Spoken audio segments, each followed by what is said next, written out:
Hey guys, welcome back to the We Make Supplements podcast. This week we have a very, very special guest. It's actually a talent that I discovered with a team of guys, I want to say, 8-9 years ago? Sean, this guy. So you discovered. I was on a team of guys that discovered this guy. But Sean, his name is Tristen Esoclastico. Yeah.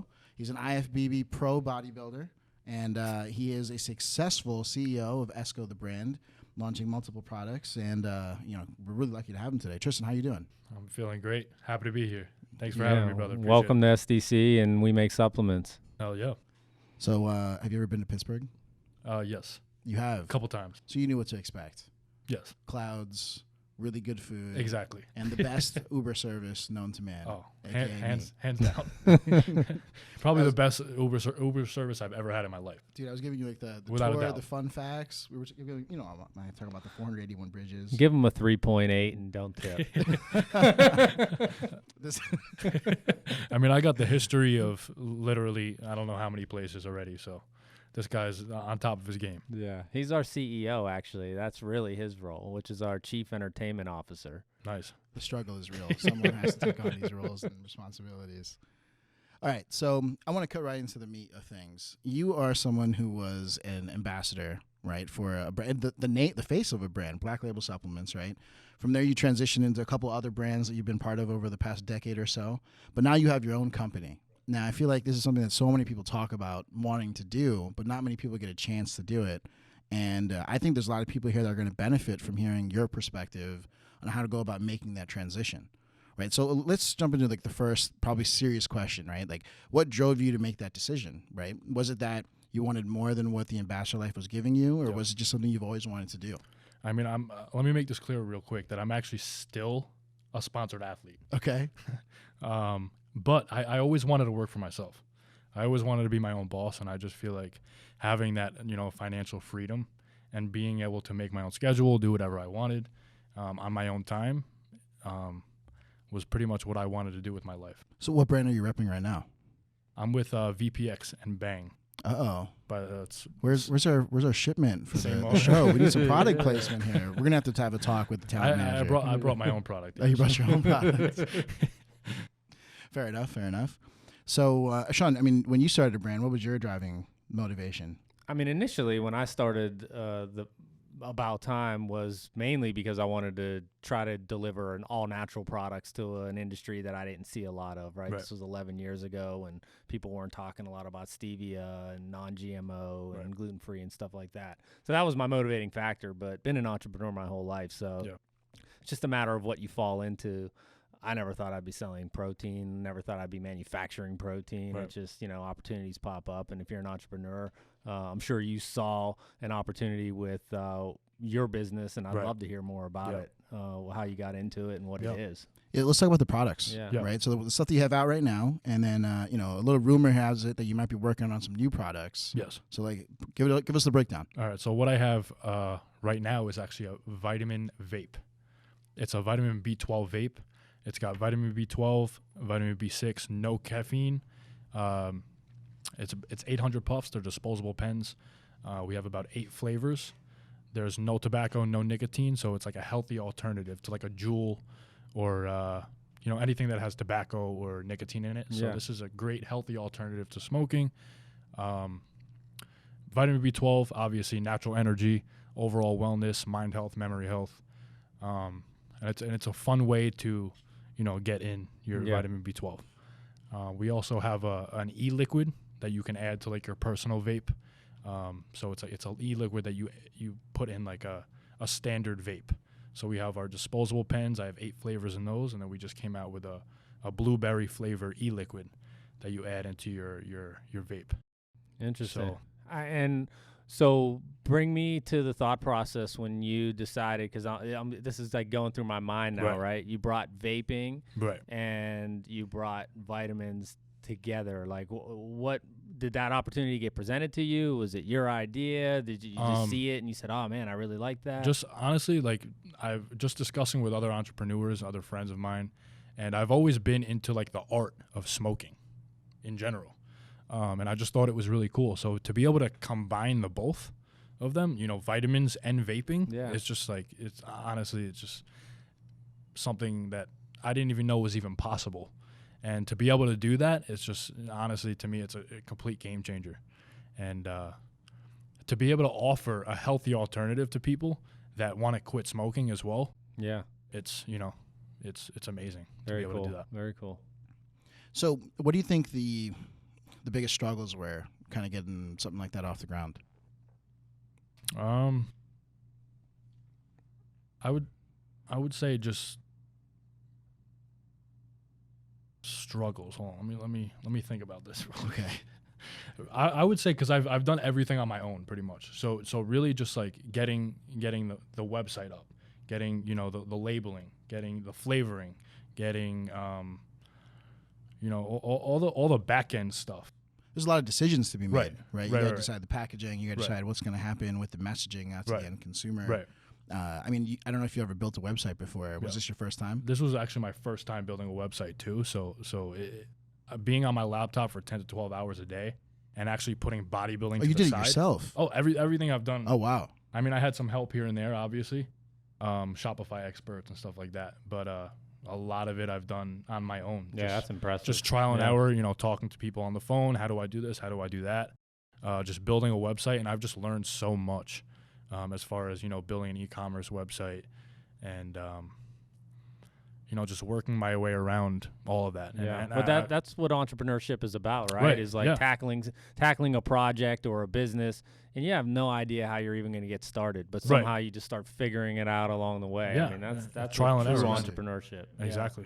All right, so there's some rumors that you might be working on some other products. Let's talk about that. Okay.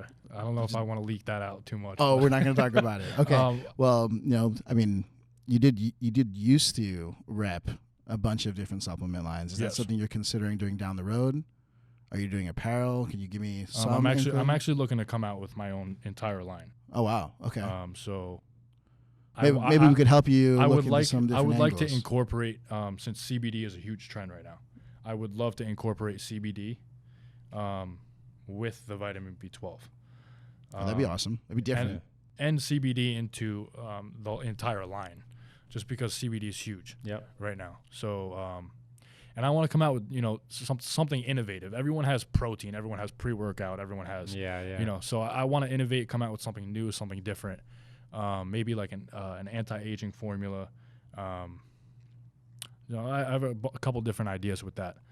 Sean, I've seen you tossing around some formulas over the yeah. past couple months. I mean, what's your advice to someone trying to start their own product line and coming up? Well, that would be my first advice. Is he already nailed it? I mean, everyone has a protein and a pre-workout, and there's not a whole lot of innovation happening in those categories. Yeah. So where can you innovate? And there's people that are obviously selling whether it's CBD or gut health or different things, but you can get specialized. So I mean, I looked at, like with the full spectrum hemp oil that contains a CBD, mixing it with other botanicals. So things for like say valerian root and other things at night to kind of cause a calming effect in addition to the CBD and full spectrum hemp oil. Mixing it with ashwagandha and ginkgo biloba and all these different things for like a morning kind of awake. Those are things that have been interesting me. Yes. For the from a formula perspective is like seeing how the full spectrum hemp oil mixes and works with synergies with other botanicals is what's something that I've been like really kind of researching and interested in lately. Right. Okay, so I think something that people in the audience could get from all three of us is advice on how to go about starting a business, right? I mean, Sean and I have had multiple LLCs and companies. I'm sure this might not be your first, but this is turning out to be a great success for you with what you're doing. So, I mean, I think if each of us could come up with like 3 pieces of advice that we would give, I'll go first, right? Yep. I think the first one is don't be afraid to ask for help. Yep. Right. At the end of the day, you have your network and you have people that have been helping you throughout your years. Like, don't be afraid to go ask for advice from someone who you can possibly be a mentor for you with what you're doing. Don't be afraid to ask the printer or the graphic designer for advice or the experts in their area, right? The manufacturers that you're speaking with. Like, hey, what do you think would differentiate my product from something else? Right. That's number 1. Like, don't be afraid to ask. I think number 2 would be figure out what your edge is going to be. Right. I feel like some people think their edge is going to be, oh, well, I'm doing this, so my friends are going to buy it. You got to have something that differentiates you from everything else, right? Whether it's the packaging is going to be cooler, right? Because you have some like custom mold bottle or whatever it is. whether it's an ingredient that you're getting that no one else has access to. I remember when we did Black Label, there was a couple ingredients in there that no one had access to at that time. Like we waited like 6 months for one ingredient to show up, right? So it definitely creates an edge to what you're trying to do and helps like jump off that platform for whatever it is you're launching, right? Kind of makes sense there. And then 3, you really need to draw out a game plan. I feel like so many people don't realize that a launch has multiple parts to it, right? You gotta get the brand messaging figured out. You gotta get like the digital stuff figured out. Some people that launch in the supplements don't even know how they're gonna process credit cards on a website, right? So you have to get that action plan figured out. You gotta figure out how you're shipping it, right? I mean, we could probably jump into this with you. I mean, like, are you shipping yourself or using a partner? I'm doing everything alone. Pretty much. Yeah. So I mean, full grassroots. Oh yeah. Right. Yeah. Yeah. So I mean, I can only imagine you're probably doing hundreds of shipments a day, driving over to UPS or USPS or whatever it is, dropping off in the bin in the back. Exactly. I mean, and that's the way to do it. Yeah. Right? When you start, like, don't be afraid to do that when you start. Right. But I mean, Sean, what are your 3 pieces of advice? I mean, obviously I can give you 3 pieces, but I would say number 1 is just get started. So many people talk about their ideas and they got this and I don't know if I want to invest, whether it's $1,000 or $10,000 or 20, whatever that is, so they're talking about this thing that they want to do and then they're like, but I don't really know how to build a website. And so many people that I've met that are talking about the same idea for 12 months. And it's like 12 months later and they're still talking about how they have this great idea. And I have always realized from my businesses and other people that have been successful, just get started. You're going to figure it out. You're going to figure out how, if you're motivated and you're ambitious enough and you believe in your idea and your dream, you're going to figure it out. You're going to ask the right people the right questions. And so those things, kind of to your point, you said have a game plan. Although I agree, you got to have a game plan in your head, but you don't need a fancy, portfolio of 30 pages of your game plan written out, right? You got to know what you want to achieve in your head and just get started. So that's like number 1, just get started. Number 2, I think, is be very weary of people who want to kind of get around you when they see that you're on to something, right? There's a lot of people out there from a lot of different backgrounds that like to prey on entrepreneurs. Hey, I could be your mentor. Hey, I want to be on your board. Hey, pay me a consulting fee. Hey, I can show you how to do this if you give me a piece of the action. Yeah. So I just say be very, very cognizant of the people that want to come into your life and help you, quote unquote, right. with your business. So that's number 2. And then number 3, I just think you got to be fearless, I mean, businesses fail all the time.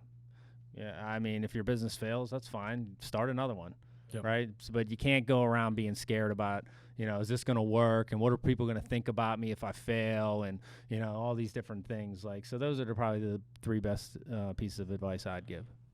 Okay. So, I mean, Tristen, I think people want to definitely hear from you, right? Like, what's your take on getting a business started? Honestly, like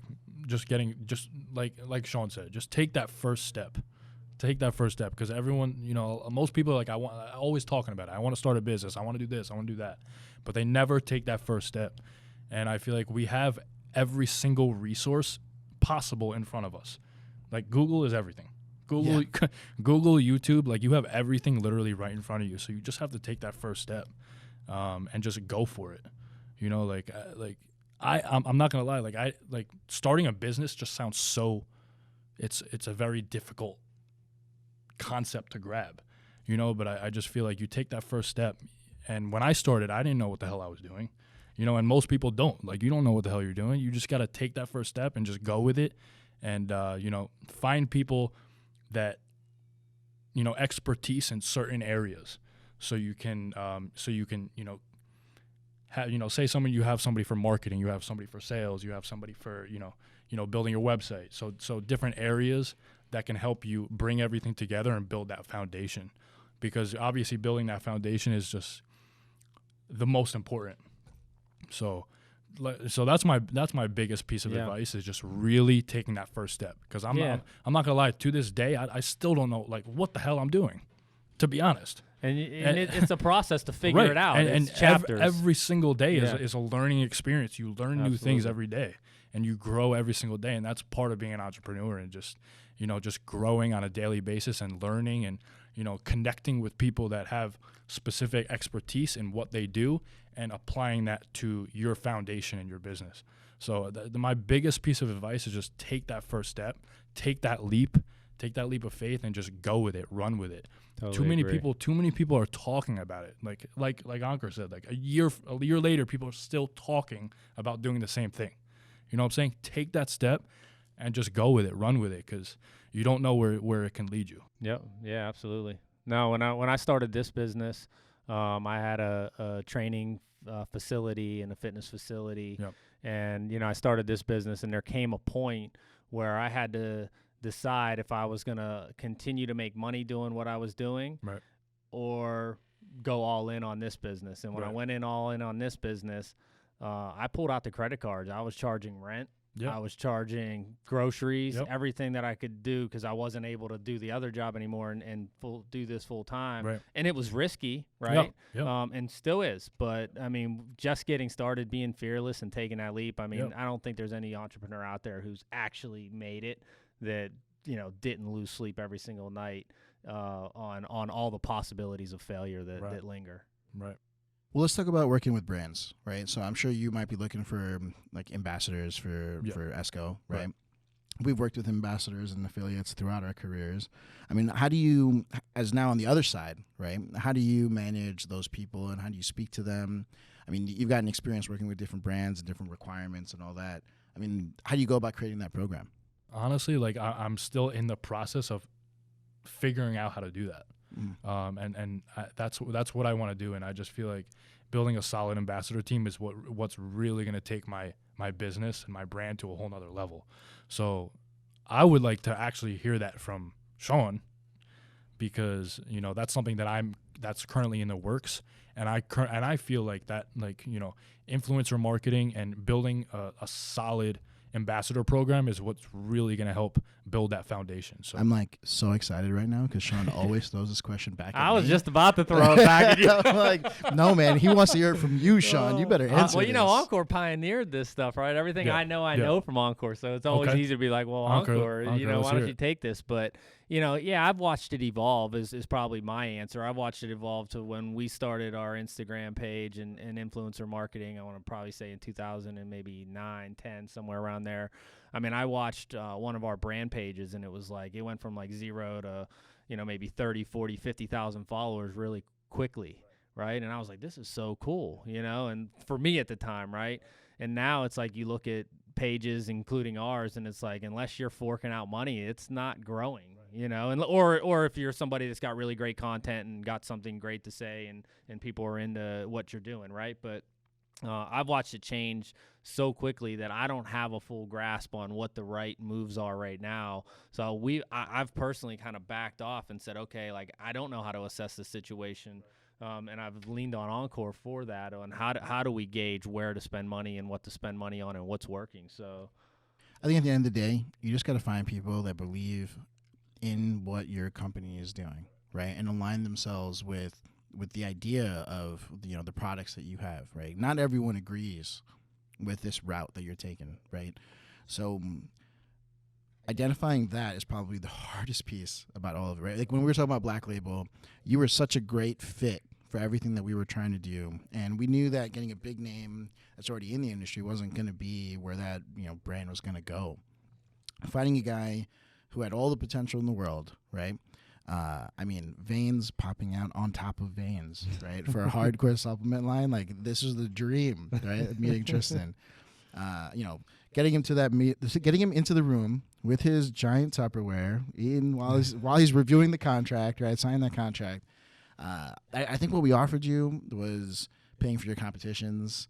There was like a monthly stipend, right? And then there's this massive commission opportunity for everything that you were selling, right? And on top of that, we paired you with someone who has been in the space successfully, right? We paired you with Joey Swole as like a mentor on like the space and everything. I think that's something that a lot of people forget, right?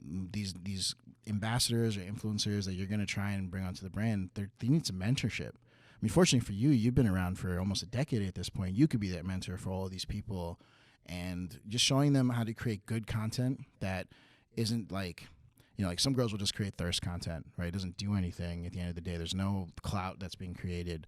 But creating, content that actually explains the benefits of the ingredients of the products, benefits when it comes to, dealing with mental health with the types of CBD products you're talking about, things about anxiety and all that kind of stuff. I mean, dude, just no one's connecting with that content, right? And someone needs to explain that to these people, that if you take advantage of going this one route to create a real connection with your followers, you'll have clout to move this product.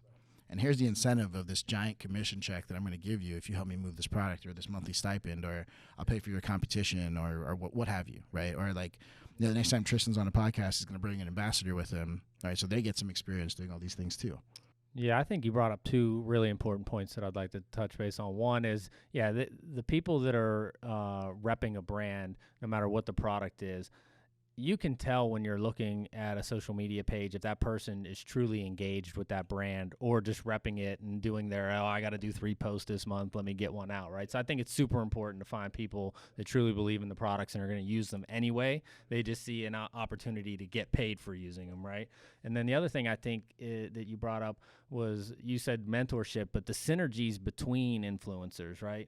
Like, I can tell, again, no matter what industry it's in, when I look at influencers that are repping a particular product, you can tell when they're all getting along and they all believe in the product and they're like kind of helping each other along the way, versus like maybe 4 or 5 great influencers on their own, but you could tell they don't even interact with each other and they're not excited about the brand collectively. So I've had people like message me and say, hey, can I be an ambassador for your product, for your brand? And I'm like, have you even tried the product yet? And they're like, no. Like, you just answered your question. Like you said, like in order to, rep and be an ambassador for the brand, like you said, you have to truly believe in the product and believe in the vision behind the brand. And I just feel like that's so important. In order to build a true solid ambassador team, you have to have people that truly stand behind the product, believe in the product, and believe in the vision behind the brand. I just feel like I really believe in Bang energy drinks. So if someone wants to ship us a case before every podcast, I'm just shoot that out there now. You might know some people that could hook that up. Of course, I got you. Encore works cheap. Listen, I am a B12 supporter. Over here. I don't know if I'm allowed to hit this on the show, but I don't know if we're gonna go full Joe Rogan. Do you want to try it? Well, you can try it. I'll try it. It's just B12, right? It's not like we're passing around THC or anything here. Oh, man. No one tell Jen that this just happened on site. Why? I don't know. Are we allowed to do this on site? Oh, that's a good question, man. I mean, we're not in like... In front of the logos behind me? Well, it's a vitamin. No, it's all good. It's vitamin vape. Right? I mean, good. You want to try it? Maybe you got this confused with like some of your other vapes, man. But this is just vitamins. We're in a vitamin vape. Hey, extracurriculars are not going to be discussed on this podcast. But I feel like we finally just took a step towards Joe Rogan. What's up, man? Yeah, we watch your podcast. It tastes good, too. Mine too. Yeah, it tastes good. Yeah, that was good. Flavoring sells itself. Yeah. Yeah. Hey, so hey Tristan, can I be an ambassador for your brand? I've tried your product now. What do you think of it? It tastes delicious. Awesome. I'm not supposed to curse, but it just needed to be part of that statement. I don't know why you can't curse. I mean, we're not like some algorithm on podcast. Oh, okay. Right? I was gonna say this isn't like a Maybe the editing team could like bleep it out. Yeah, that'd be cool. We'll figure it out. Yeah. Honestly, I'm like when I express myself, I'm somebody that uses curse words. Yeah, I feel like it's a way to truly express yourself. So I mean, dude, it's because you're from Jersey. I don't know. I'm from Jersey. You're from Jersey. A lot of the other people I know that curse are from the East Coast. It just kind of is something that it's about us, right? So, I mean, I'll try to hold back. Do people in Chicago curse? Yeah, most people curse, right? There's a difference between like I'm passionate and I'm cursing, right, or that's part of my vocabulary, and I'm just like a vulgar prick, right, or something like that. I mean, hey, case in point, Gary Vee, constantly cursing, right, and all of his content, what he's doing, but he's an East Coaster, right? It is what it is. But like, you don't hear Tony Robbins cursing. I've heard him curse. I've heard him curse. Oh, really? And I just feel like when you have so much emotion behind what you're trying to portray, like sometimes it just like that's how you truly have to express yourself, and that's fair enough, man. Listen, just give me like Encore 15 as like a code, right? I'm just start posting. It's gonna be epic. It's what's gonna happen. Oh man. All right. So, any last words for today's podcast, man? What did you think of the tour of the facility? You know, we just did that for you. Absolutely amazing, man. I really appreciate you having me here. Yeah, it was cool, man. When we connected again, right? And you were like, "Hey, I heard about this podcast. What you're doing?" And you told me you'd never seen a facility. I'm like, "Dude, come on down. I want you to see the facility. Look at the machines." I know, Sean, you weren't part of the tour or anything, right? But it's just such a great experience, right? Going through the whole process. Oh yeah, I'm really glad I came, and I'm really glad to start working with you guys. What do you think Tristan's first words were when he walked into the building? Oh, I don't know, man. I don't want to guess on that one. This place smells like heaven. Oh, yeah. The smell, you can smell the chocolate or the blueberry, whatever's being made that day. It's everywhere. Oh, man. Dude, thank you so much for coming on to the podcast, Thanks man. for having me. And I'm going to show you around Pittsburgh a little bit while you're in town. Oh, yeah. And, guys, check out the next episode. Make sure you message me or Sean if you want to get on, into Pittsburgh and be on the show, because we'd love to have you. And can't wait to see you guys next time. Yep. All right. Thanks guys. for coming, Tristen. Awesome. Thank you guys. Appreciate it.